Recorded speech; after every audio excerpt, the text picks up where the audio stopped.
Hi guys, today I'm here with my favourite books of 2018 video. 2018 was such a good reading year for me.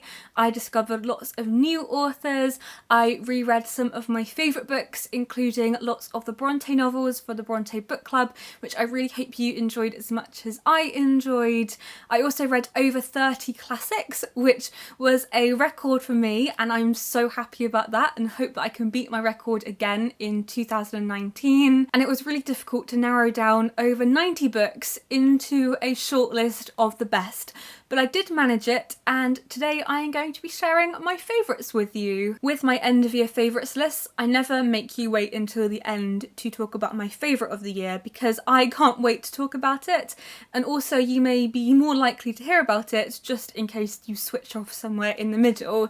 So my favourite book in 2018 was a big surprise to me. It may not be a surprise to you, but I had already tried to read this book last year and didn't like it at all. I got 70 pages in and decided that it just maybe wasn't for me. But I gave it another go at the end of this year and I loved it. And it was Villette by Charlotte Bronte. If you've read any of Charlotte's other books, then this reminded me the most of Jane Eyre because it's about a young orphan girl called Lucy Snow who we see grow up throughout the course of the novel as she moves to Charlotte's fictionalised version of Brussels, where Charlotte herself went to study and then became a teacher just as Lucy Snow is in the book. And I loved the character of Lucy Snow. She really reminded me of Fanny Price from Jane Austen's Mansfield Park in the way she narrates a story. This is told in first person narration, and yet Lucy Snow has very little effect on the plot. She is much more of a bystander than she is anything else.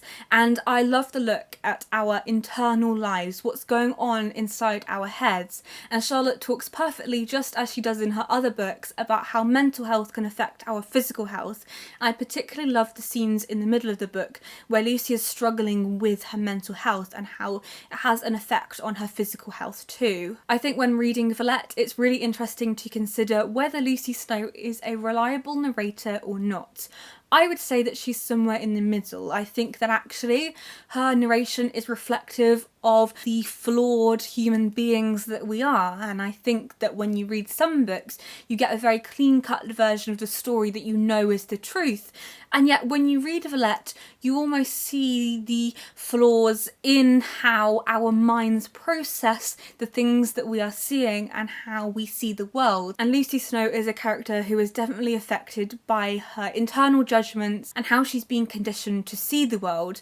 So whilst on the surface she may not be the most interesting character, actually when you delve in deeper she is somebody who really fascinates me, and I'm going to be exploring this more in a dedicated Villette discussion in the new year. I loved Villette so much though, and it was such a huge surprise to me. It does mean though that I've only got one more Bronte novel left to read, which is The Professor by Charlotte, which was the first book she ever wrote. It wasn't the first she published, but it was one that she wrote originally but couldn't get published until after her death. So I'm a bit upset to have finished all the Bronte novels, but it's also going to be really exciting and maybe I'll get to sneak that in 2019. Next up we have a book that I haven't been able to stop talking about ever since I read it back in the autumn, and it is Anne of Green Gables by L.M. Montgomery. This is again like Villette, about an orphan called Anne who goes to live with Matthew and Marilla, who are a brother and sister who have always lived alone, and Anne has a very wild imagination and really shakes up Matthew and Marilla's lives. She loves making stories, she has lots of mishaps throughout the book, and even though there is a plot in Anne of Green Gables, I think my favourite thing about it was how you feel like you're really looking in on Anne's life and all the funny things that happen in it. She's such an endearing and hilarious character who I fell in love with. I don't know if I would have been friends with her if I was in the book, but I think that's what I love about it, is that she's a character who is quite different from myself. So in her I can really see something that I admire and maybe don't look up to and wouldn't exactly copy, but I can't help but love her either, and I think there's a real innocence about this book. It's something that I think you can read whether you are young or whether you are old, and you'll get something different out of it at whatever life stage you are at. And I'm really looking forward to reading the rest of the series in 2019. I think I might pace myself because Anne is definitely not a character I want to say goodbye to anytime soon, but by reading this I found a new favourite author in L.M. Montgomery. I love her writing style, I love how descriptive it is about the seasons and the landscape of Prince Edward Island in Canada where it is set, and it's just a world that I would love to live in. And talking of a world I would love to live in leads me very nicely onto my next favourite book, which actually does have a connection to Anne of Green Gables, because my next favourite book is Pages & Co. by Anna James. This is a book that has just come out this year and I fell in love with it instantly. From the first page I knew that I was going to adore this book, because this is the book that I would have loved when I was around 9 or 10. It's a book I would have absolutely devoured. I would have been obsessed with it. I would have wanted to jump into the pages.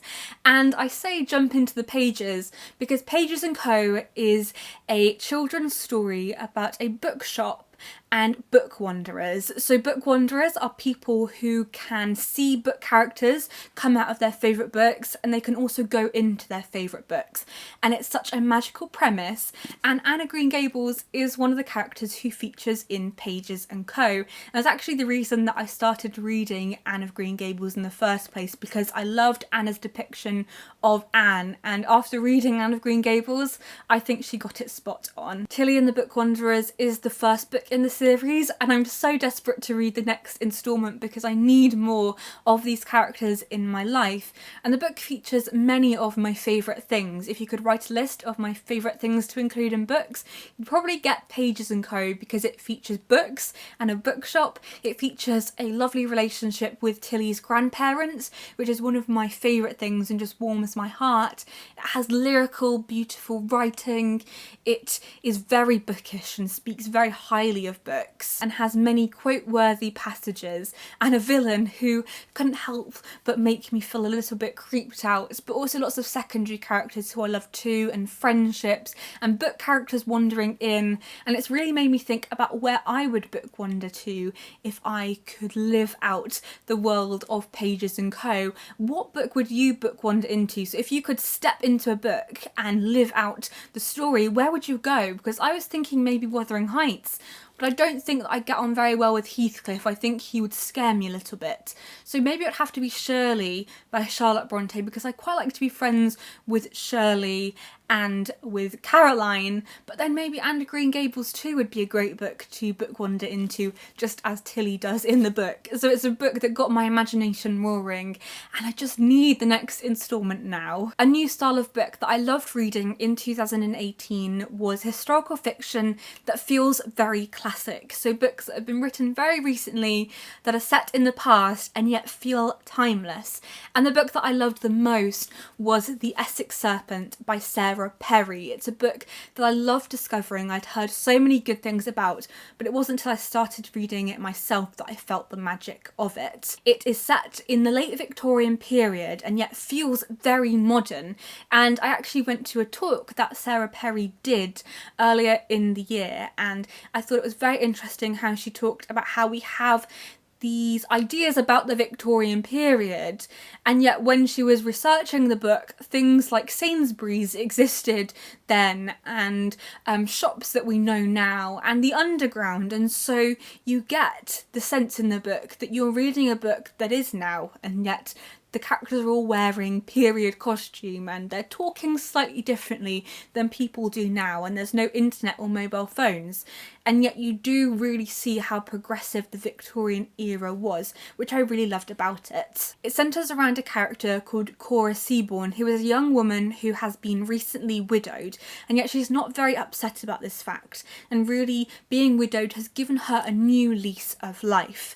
And it draws on ideas of Mary Anning and fossil treasure hunting, in that it talks about the mythical Essex serpent, which has been said to have been spotted on the east coast of England again after many, many years. The thing that I loved most about this book is the intense friendship that happens in it between Cora and another character called Will, and it really made me evaluate how I see friendship and how friendship can be written, because the way that Sarah Perry approaches it is almost as a romance, and so you really see how friendship and romance don't have to be these two polar opposites. In fact, they have many similarities, and yet there doesn't have to be a hierarchy. You can value friendship as much as you value romance, and you don't have to separate the two in your mind. It really got me thinking, and I loved the beautiful writing style. I loved the way she describes the landscape, which is not one that I'm particularly familiar with, but I was instantly transported there and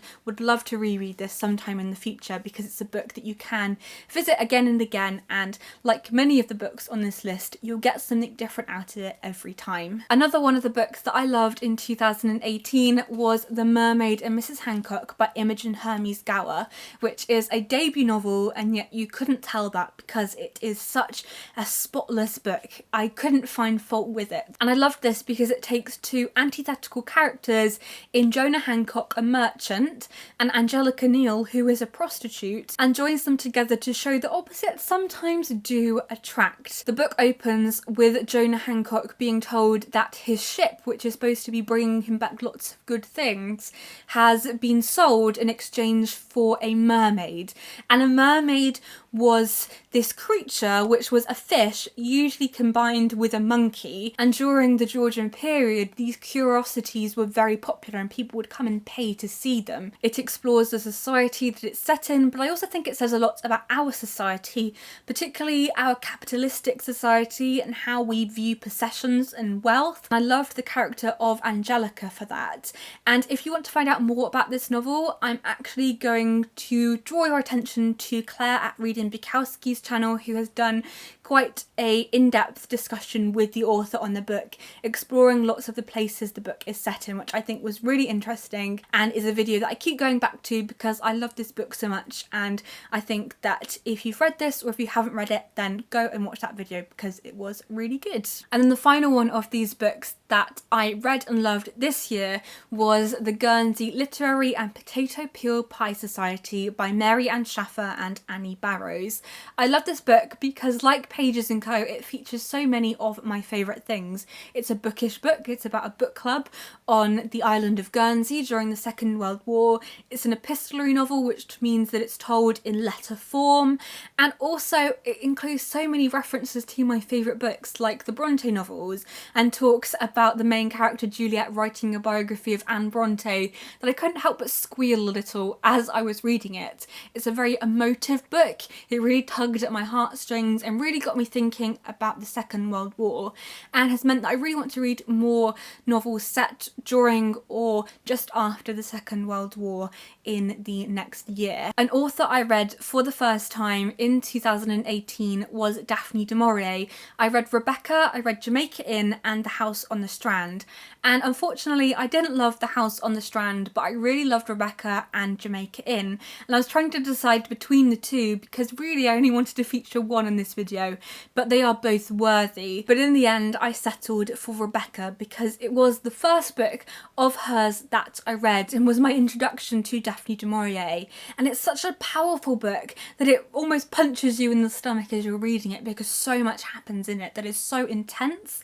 I think Rebecca has a very fiery nature, and she takes a story in so many different directions throughout that you're constantly kept on your toes, which I loved about it. The book opens with the main character, who is nameless throughout the novel, meeting a man called Maxim de Winter. They get on very quickly and get married at the start of the novel, and then you see the main character travelling to Maxim's home in Cornwall called Manderley, where she discovers that not everything is as it seems. There is a mysterious housekeeper and a mystery surrounding Maxim's first wife, Rebecca. One of my favourite things about Rebecca is that you're not sure who in the story is the hero and who is the villain. Is the nameless main character the hero, or has she got a darker side to her character that is underlying throughout the novel. I still am undecided about who is the hero and who is the villain. I think it changes throughout the book, and I've seen lots of different interpretations on this. So if you've read Rebecca, then I'd be really interested to know what your thoughts are on it. I'm not sure. I don't think there has to necessarily be a hero or a villain in the story.